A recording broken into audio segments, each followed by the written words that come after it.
Bangladesh cricket বোর্ডের BCB পরিচালনা পদ থেকে পদত্যাগ করেছেন ফায়াজুর রহমান। আজ বিসিবি সভার পর বোর্ডে পদত্যাগপত্র জমা দিয়েছেন তিনি। ফায়াজুর বিসিবির ডিসিপ্লিনারি কমিটির প্রধানের দায়িত্বে ছিলেন। এছাড়া ঢাকার লিগগুলো আয়োজনের দায়িত্বে থাকা সিসিডিএমে ছিলেন ভাইস চেয়ারম্যানের ভূমিকায়। পদত্যাগের খবর নিশ্চিত করে ফায়াজুর বলে, আমি ব্যক্তিগত কারণ দেখে পদত্যাগ করেছি। এর চেয়ে বেশ কিছু বলতে চাই না। গত বছর অক্টোবরে ক্লাব ক্যাটাগরি থেকে পরিচালক নির্বাচিত হয়েছিলেন ফায়াজুর।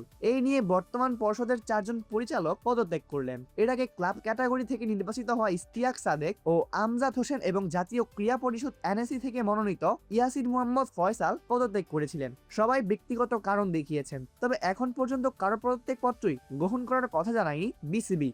গত বছরের অক্টোবরে বিসিবি পরিচালনা পর্ষদ থেকে নির্বাচনে অস্বচ্ছতা ও অনিয়মের অভিযোগে গত 11ই মার্চ 5 সদস্যের তদন্ত কমিটি গঠন করেছে বাংলাদেশ জাতীয় ক্রীড়া পরিষদ। 15 কার্য দিবসের মধ্যে প্রতিবেদন দেওয়ার কথা রয়েছে তাদের। তদন্ত চলার মধ্যেই সরে দাঁড়ালেন ইয়াসির ও ফায়াজুর। অপূর্ব দাস, ফ্লেভাস নিউজ।